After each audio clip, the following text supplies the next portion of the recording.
بقرآني وإيماني وتكبيرات إخواني بقرآني وإيماني وتكبيرات إخواني. أعوذ بالله من الشيطان الرجيم. بسم الله الرحمن الرحيم. الحمد لله رب العالمين، والصلاة والسلام على من أرسل رحمة للعالمين، حبيبنا ونبينا محمد وعلى آله وصحبه ومن تبعهم بإحسان إلى يوم الدين. Chers sœurs, chers frères, chers amis, la famille, Assalamu alaikum wa rahmatullahi wa barakatuh. Nous revoilà encore aujourd'hui par les grâces d'Allah afin de continuer notre immersion dans le monde du Coran. Notre objectif, nous l'avons dit, c'est de saisir ces mots, les mots du Coran. Ensuite, de les comprendre profondément.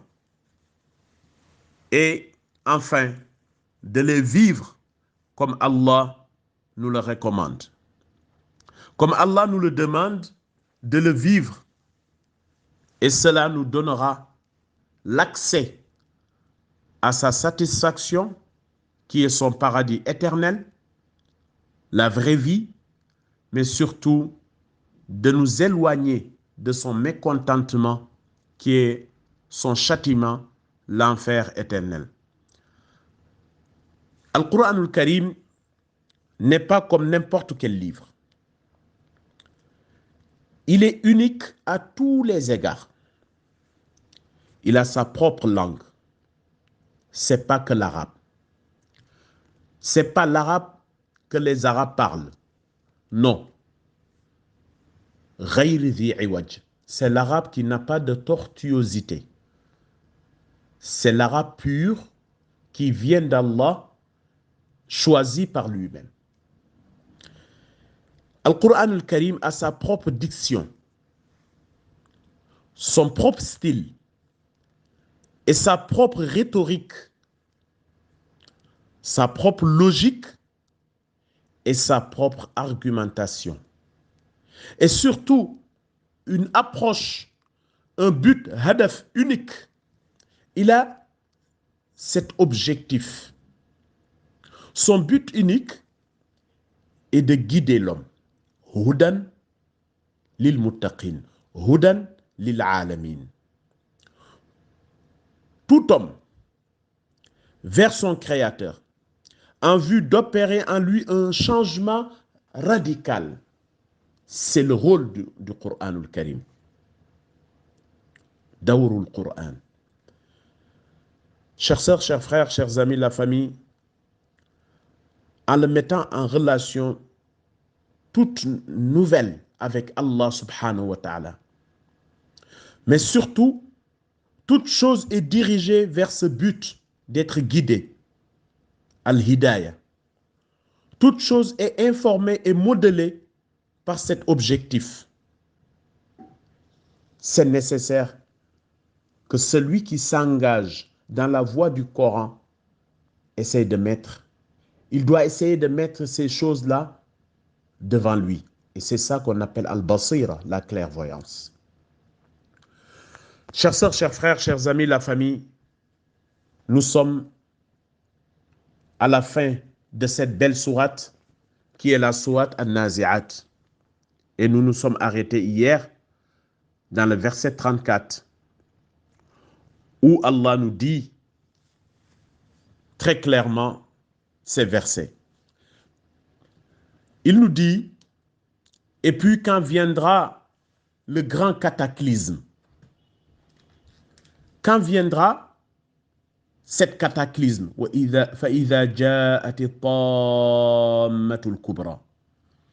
et il nous détaille, il nous dit, quand vous entendez ça, c'est un jour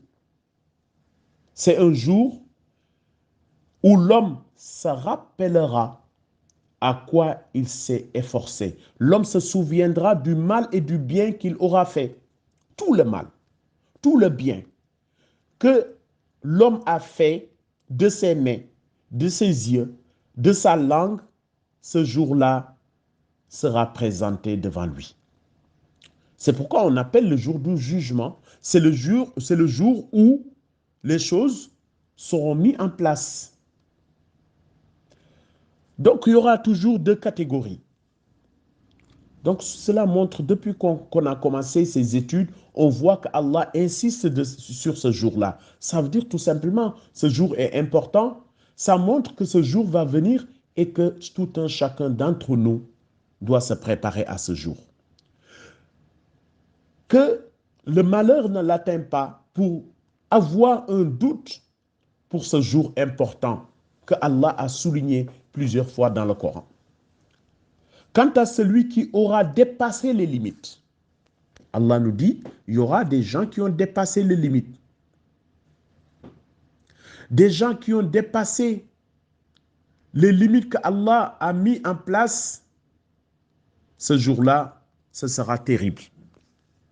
Allah nous dit, celui qui ne voulait pas écouter, en nous parlant des Kuffar ou Makkah, les gens qui étaient à la Mecque, et qui ont fait tout ce qu'ils pouvaient faire de leurs moyens, leur intelligence, pour faire échouer le message venant d'Allah subhanahu wa ta'ala.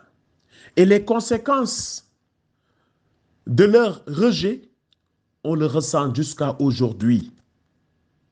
C'est ça le danger de rejeter quelque chose qui est utile. Parce que les conséquences ne s'arrêtent pas à un temps, dans un espace. Ça peut continuer pour une longue durée. Ça va faire le tour de la planète.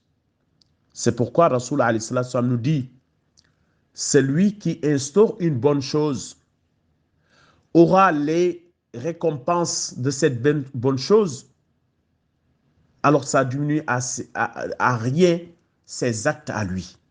Mais celui qui sème le mal et que les autres suivent ce mal et que ce mal continue à faire du mal, il récoltera les conséquences de ce mal. C'est pourquoi il ne faut pas dépasser les limites. C'est pourquoi Allah subhanahu wa ta'ala nous dit, ne dépassez pas les limites qu'Allah a tracées. Donc, celui qui a dépassé, l'enfer sera pleinement visible à celui qui regardera. Ce jour-là, on verra l'enfer. La fournaise apparaîtra d'une manière évidente à quiconque possède la faculté de voir ce jour-là. Parce qu'ils ont dépassé les limites. Parce qu'ils ont préféré cette vie à l'autre vie. Allah a dit pourquoi il va mettre ces sanctions, parce que ces gens-là qui ont dépassé les limites, et qui ont préféré que cette vie, comme on entend tous les jours, je vais vivre ma vie, je vais profiter de cette vie. Personne ne t'a interdit, mon cher frère, ma sœur, à moi-même, de vivre ta vie. Allah a mis toute chose en mesure. Et toute chose est mesurée. Recherche ta vie de l'au-delà. Ne néglige pas, pardonnez-moi, négligez pas l'autre vie. Mais n'oublie pas ta part ici. Tu as une part. Habille-toi bien, mange bien, sois heureux. Mais n'exagère pas. C'est pourquoi le verset 38 fait peur, nous ramène vers la conscience. Allah nous dit,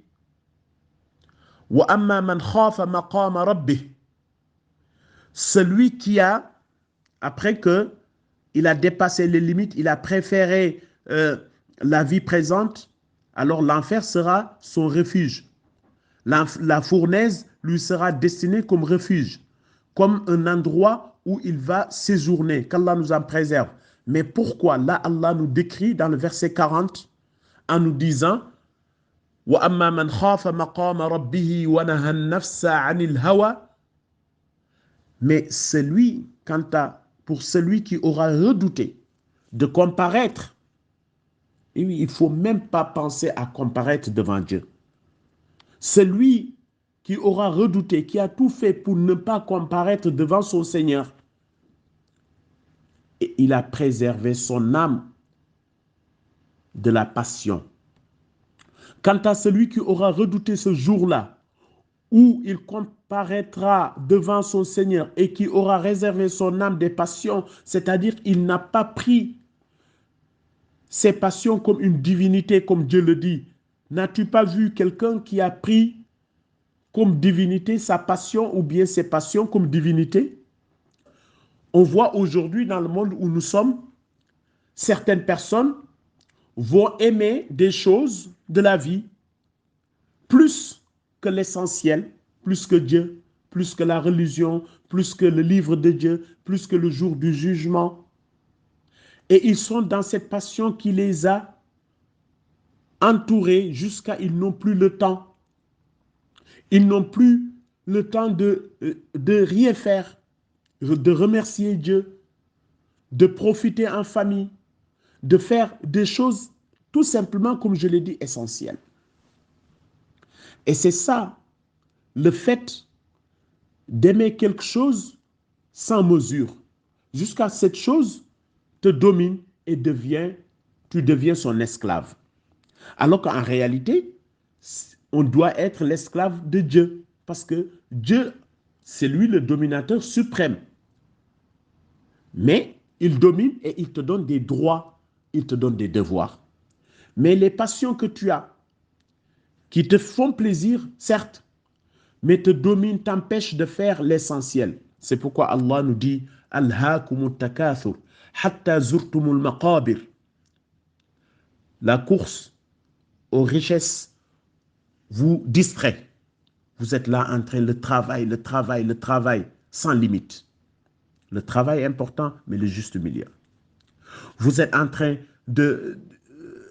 je ne sais pas, de vous projeter sur un projet qui vous fait oublier tout sans limite. Ça devient une divinité. Sans ça, vous vivez pas.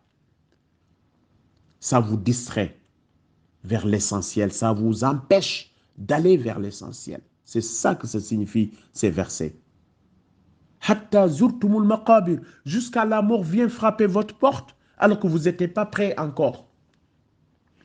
Vous n'êtes pas prêt à Dieu. Je pensais que j'avais le temps. Je me disais que j'avais le temps de me retourner vers toi pour refaire la prière, pour donner la zakat, pour être bon tout simplement, avoir le bon comportement. Alors que c'est fini, parce que la mort est là. Et dans un autre verset, il dit, mais c'est une parole que tu dis comme ça. Mais regarde derrière toi, ce qu'on appelle barzakh. Il y a cette barrière et tu vois de loin le jour du jugement. Il y a des gens qui sont en attente et tu regardes devant toi, tu vois que c'est le monde. Il y a des gens que tu connaissais, qui sont en vie, qui sont en train d'aller de voguer à leurs occupations. Mais tu es dans le regret, toi. Tu dis, si j'étais à leur place, je ferais l'essentiel. Alors que là, il y a derrière qui m'attend. Et toi, tu es au milieu. Tu n'as que le regret. Donc c'est pourquoi Allah dit hatta zurtumul maqabir kalla sawfa ta'lamun. Vous serez informés, vous allez voir tout de suite. Thumma kalla sawfa ta'lamun. Vous allez vous rendre compte. Et là, c'est pourquoi, chères sœurs, chers frères, chers amis, la famille, c'est maintenant qu'il faut travailler son âme. C'est maintenant qu'il faut travailler son âme pour ne pas le laisser nous égarer. Wanahan nafsa anil hawa. Celui qui a empêché son âme de dévier. Wanaha nafsa an hawaha fima yakrahu Allah wala yardahu minha. Allah subhanahu wa ta'ala nous dit, celui qui a empêché son âme de dévier, celui-là a gagné. Celui-ci a gagné parce que sa maison, son refuge, sera le paradis. فإن الجنة هي المأوى. فإن الجنة هي المأوى. Donc, lui, il habitera au paradis parce qu'il a su dominer son âme. Il a su savoir les âmes, ou bien sa passion. Les âmes sont de 3 catégories. Ce qu'on appelle an-nafsul lawwama, wa nafsul ammaratin bis-sou et nafsul mutma'inna. Maintenant, où tu es? Tu te places où? L'âme qui t'incite à faire du mal et l'âme qui tantôt te mène vers le bien, tantôt vers le mal, tu dois le contrôler, ou l'âme qui est apaisée, qui est pure, qui est bonne, qui est prête pour le jour qui est le jour le plus important. C'est pourquoi en fin de cette sourate, il dit « Yas'alunak ». Il te pose la question, il te demande, toi Muhammad, « Anis sa'ati ayyana mursaha ». C'est quand? C'est quand ce terme? C'est quand il t'interroge par rapport à l'heure du jugement. Tout ce que Dieu a promis, c'est quand? Parce que nous le voyons loin. Les gens de la Mecque venaient se moquer du prophète alayhi salatu wassalam. Tu nous menaces à chaque fois pour nous dire qu'il y a un jour qui va venir. Mais on ne le voit pas ce jour. Il est lointain. Il est lointain. Mais attends, Allah répond à ces gens-là qui posaient la question. Son terme n'est connu que par ton Seigneur. Oui, vous ne calculez pas comme Dieu. Ça lui appartient. Et toi, Mohammed, tu n'es que l'avertisseur de celui qui la redoute, qui se prépare, qui est en train de se préparer pour gagner le paradis et pour éviter l'agonie, pour éviter plutôt ce qu'on appelle l'humiliation. Et Allah, en fin de cette sourate, nous dit, ce jour-là, où ils la verront, il leur semblera n'avoir demeuré qu'un soir ou un matin. Et cela veut dire tout, ça peut tout résumer. كأنهم يوم يرونها لم يلبثوا إلا عشية أو ضحاها. Quand le jour viendra, ça va leur sembler comme ils ont demeuré dans ce monde des heures.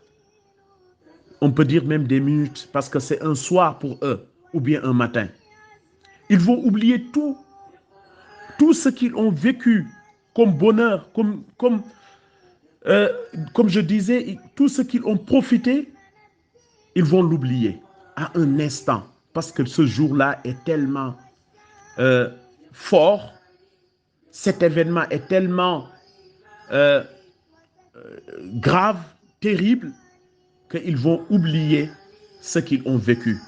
Voilà la sourate An-Nazi'at, qu'Allah nous donne la chance de le méditer, de le vivre, et surtout qu'Allah nous pardonne pour qu'on soit parmi ceux qui vont au paradis et qui nous éloignent de l'enfer, et ceux qui croient à ses paroles et qu'ils soient satisfaits d'eux. Wa sallallahu wa barik ala nabina Muhammad wa alihi wa sahbihi ajma'in. Wassalamu alaikum wa rahmatullahi wa barakatuh.